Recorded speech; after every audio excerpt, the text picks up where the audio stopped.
صفحہ نمبر 100 آیت نمبر 13 سورۃ المائدہ۔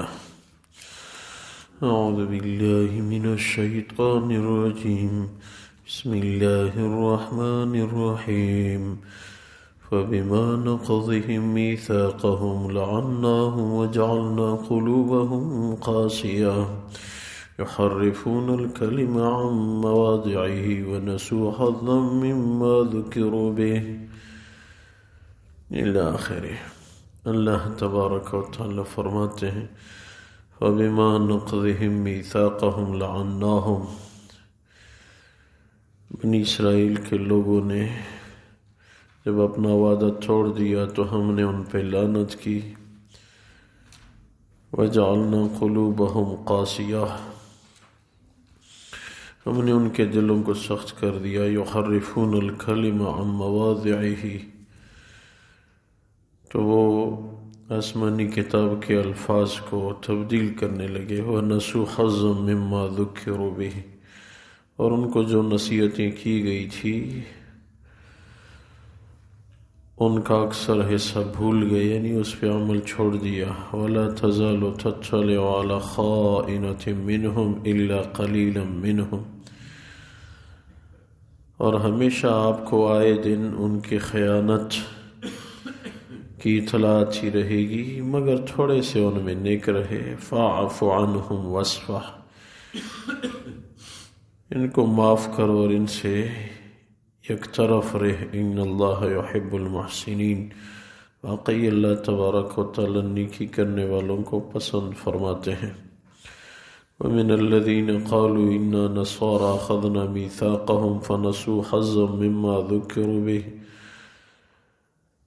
غیر مسلموں سے کچھ وہ ہیں جو کہتے ہیں کہ ہم نصارہ ہیں، عیسیٰ علیہ السلام کے پیروکار ہیں، ہم نے ان سے بھی وعدہ لیا تھا عیسیٰ علیہ السلام کی زبانی، پھر وہ ان نصیحتوں کا اکثر حصہ بھول گئے۔ فَأَغْرَيْنَا بَيْنَهُمُ الْعَدَاوَةَ وَالْبَغْضَاءَ إِلَى يَوْمِ الْقِيَامَةِ، ہم نے ان کے درمیان دشمنی اور بغض قیامت تک ڈال دیا۔ وَسَوْفَ يُنَبِّئُهُمُ اللَّهُ بِمَا كَانُوا يَصْنَعُونَ، جلدی اللہ تبارک و تعالیٰ ان کو خبر دیں گے جو وہ لوگ دنیا میں کرتے تھے۔ اللہ تبارک و تعالیٰ ان آیات مبارکہ میں یہود و نصارہ کا ذکر فرما رہے ہیں۔ انہوں نے جب وعدے کا خیال نہیں رکھا اللہ کے ساتھ، موسیٰ علیہ السلام کے ساتھ، تو اللہ تبارک و تعالیٰ فرماتے ہیں ہم نے ان پہ لعنت کی، یعنی اپنی رحمت سے ان کو دور کر دیا۔ لعنت کہتے ہیں اللہ کی رحمت سے دور ہو جانا۔ حضور اقدس صلی اللہ علیہ وسلم کی مبارک ذات نے ارشاد فرمایا جو مسلمان دوسرے کسی پہ لعنت کرتا ہے، اگر وہ آدمی لعنت کا مستحق ہے تو یہ لعنت آسمان کی طرف اٹھتی ہے، پھر آ کے اسی بندے پہ آ گرتی ہے جو اس کا مستحق ہو اور جس پہ لعنت کی گئی ہے، اور اگر وہ لعنت کا مستحق نہیں تھا تو یہ لعنت واپس آ کے جس نے لعنت کی ہے اس بندے پہ آ گرتی ہے۔ تو لعنت کے لیے سوچنا چاہیے کہ جس پہ لعنت کرتا ہوں کیا یہ واقعی مستحق لعنت ہے؟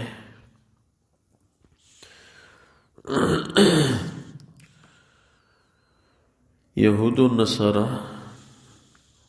ابتدا میں مسلمانوں کے آس پاس رہے، دونوں میں یہودیوں نے اسلام کو زیادہ نقصان پہنچایا ہے، اور ان کی اس زمانے سے یہ سازشیں ہوتی تھی کہ کسی ممکن طریقے سے مسلمانوں کو تکلیف دی جائے۔ کئی دفعہ حضور اقدس صلی اللہ علیہ وسلم کی مبارک ذات کے قتل کے منصوبے بھی بنائے۔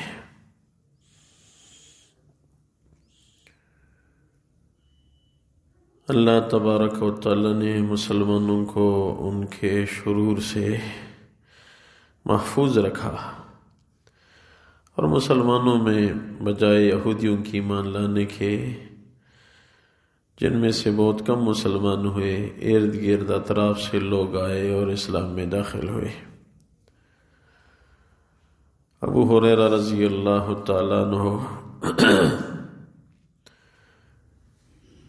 کی پیشن گوئی حدیث میں موجود ہے،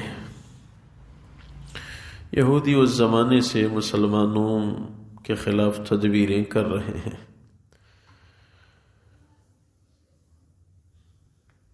اور موجودہ دور میں بھی ان کی سازشیں مسلمانوں کے خلاف جاری ہے۔ حدیث میں ہے ابو ہریرہ رضی اللہ تعالیٰ عنہ ایک دن منبر رسول کے ساتھ کھڑے ہو گئے۔ اللہ کے نبی دنیا سے رحلت فرما چکے تھے، اور اونچی آواز سے اعلان کیا، لوگو سن لو، میں ابو ہریرہ ہوں۔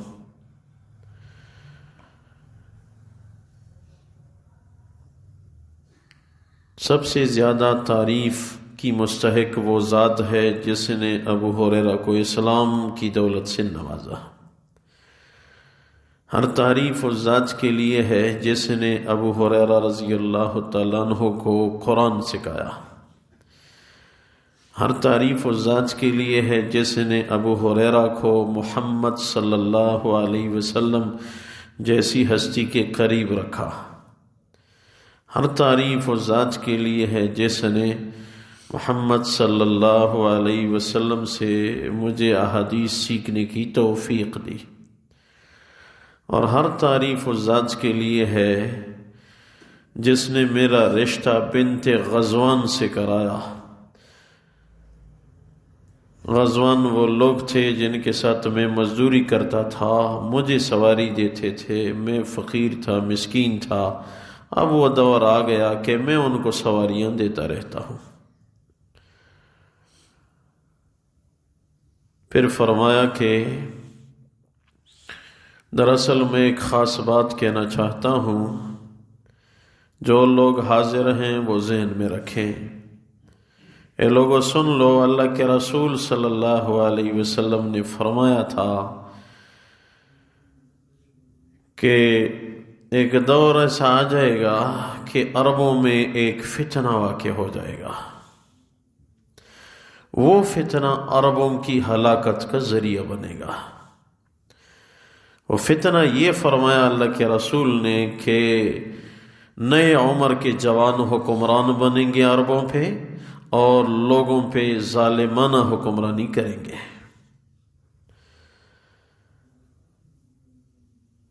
اس کے بعد اپنی بات ختم کر دی۔ اگر سوچا جائے اللہ کے رسول نے جو کچھ فرمایا ہے وہ حرف بحرف صادق ہو رہا ہے۔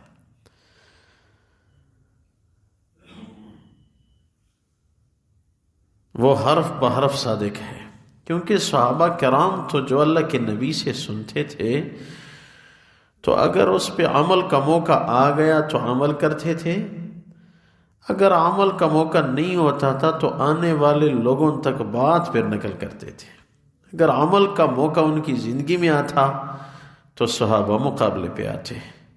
عبداللہ بن زبیر رضی اللہ تعالیٰ عنہ کو کتنے سارے لوگوں نے سمجھایا، فرمایا حجاج ظالم ہے، میں اس کے مقابلے میں لڑتا رہوں گا، میں جھک نہیں سکتا۔ صحابہ کرام عمل کے پیکر تھے۔ ایک حدیث آج میں پڑھ رہا تھا، جو شمی رحمہ اللہ تعالی علیہ عبداللہ بن مسعود رضی اللہ تعالیٰ عنہ کے شاگرد تھے۔ فرماتے ہیں عبداللہ بن مسعود رضی اللہ تعالیٰ عنہ ہمیں احادیث پڑھا رہے تھے، ہمارے استاد تھے۔ عبداللہ بن مسعود رضی اللہ تعالیٰ عنہ کے مزاج میں ظرافت بھی تھی، درس میں ظرافت کرتے تھے، کیونکہ یہ تو 15-20 منٹ کا درس ہوتا ہے۔ ایسے جب مدرسوں میں 50-40 منٹ کا پیریڈ ہوتا ہے تو اس میں ظرافت آٹے میں نمک کے برابر ہونی چاہیے، کیونکہ پھر تنگ ہو جاتے ہیں لوگ، جوان طلبہ پھر تنگ ہو جاتے ہیں۔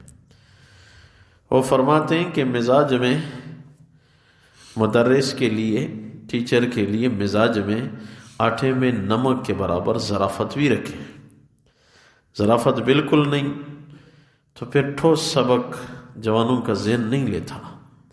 اگر ظرافت زیادہ ہو جائے تو بھی بے ادبی کی شکل اختیار ہو جاتی ہے. بس اس کو آٹے میں نمک کی مقدار میں اس کو رکھنا ہے.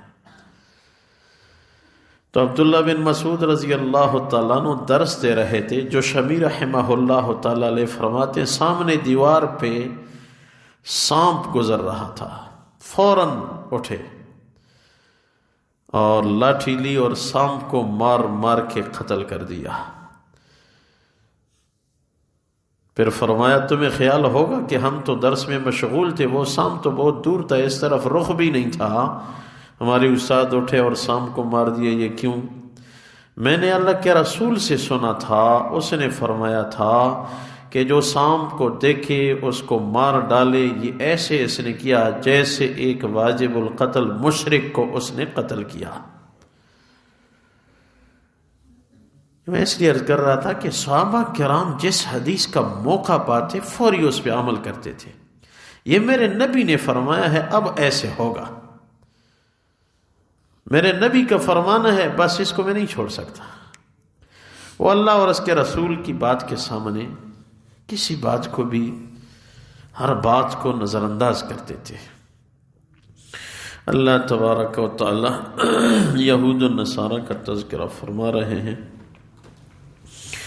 فَبِمَا نَقْضِهِمْ مِيثَاقَهُمْ لَعَنَّاهُمْ وَجَعَلْنَا قُلُوبَهُمْ قَاسِيَةً. بنی اسرائیل نے جب اپنا وعدہ توڑا تو ہم نے ان پہ لعنت کی اور ان کے دلوں کو سخت کر دیا. يُحَرِّفُونَ الْكَلِمَ عَن مَّوَاضِعِهِ وَنَسُوا حَظًّا مِّمَّا ذُكِّرُوا بِهِ. انہوں نے آسمانی کتاب کے کلمات کو تبدیل کرنا شروع کیا اور نصیحت کی اکثر باتیں بھولنے لگے، ان پہ عمل چھوڑ دیا. وَلَا تَزَالُ تَطَّلِعُ عَلَىٰ خَائِنَةٍ مِّنْهُمْ إِلَّا قَلِيلًا مِّنْهُمْ. اور ہمیشہ کے لیے آپ کو ان کی خیانت کی نئی نئی باتوں کی اطلاع ہوتی رہے گی، مگر ان میں سے تھوڑے سے لوگ نیک رہے. فَاعْفُ عَنْهُمْ وَاصْفَحْ. اب تک ان کو معاف کرتے رہنا اور ان کو درگزر کرنا. ان اللہ یحب المحسنین. واقعی اللہ احسان کرنے والوں کو پسند فرماتے ہیں. ومن الذین قالوا انا نصارى اخذنا میثاقهم. اور کچھ لوگ کہتے ہیں کہ ہم تو نصارہ ہیں، اللہ کے دین کی مددگار ہیں، ان سے ہم نے عیسیٰ علیہ السلام کی زبانی وعدہ لیا. فنسوا حظا مما ذکروا به. انہوں نے بھی اکثر نصیحت کی باتیں بھلا دیں. فاغرینا بینہم العداوۃ والبغضاء الی یوم القیامہ. ہم نے ان کے درمیان بغض اور دشمنی تا قیامت ڈال دی. وسوف ینبئہم اللہ بما کانوا یصنعون. جلدی اللہ تبارک و تعالی آخرت میں ان کے کارتوت کی خبر ان کو ضرور دیں گے. یا اللہ اپنی بارگاہ میں قبول فرما، خلوص الہیت نصیب فرما، اعمال صالحہ کی توفیق عنایت فرما، برکتوں کا نزول فرما، عاجزی عبادت والی زندگی نصیب فرما. مدرسے کے لیے جو ساتھی اعمال کر رہے ہیں، کچھ ساتھیوں کا پکا معمول ہے روزانہ 2 رکعت صلاۃ حاجت. یہ سورہ واقعہ تو اس وقت پڑھی جاتی ہے. جہاں بھی سامعین سننے والے یہاں موجود سب 2 رکعت صلاۃ حاجت پڑھا کریں. یا اللہ یہ پورے علاقے، پورے صوبے، پورے ملک عالم کے لیے ایک دینی وہ مرکز بنا. اللہ قبول فرما، اللہ برکت نازل فرما. یا اللہ رحم کرم فضل والا معاملہ فرما، آخری خاتمہ بالخیر عنایت فرما. وَأُفَوِّضُ أَمْرِي إِلَى اللَّهِ إِنَّ اللَّهَ بَصِيرٌ بِالْعِبَادِ بِرَحْمَتِكَ وَالْعِبَادِ بِرَحْمَتِكَ.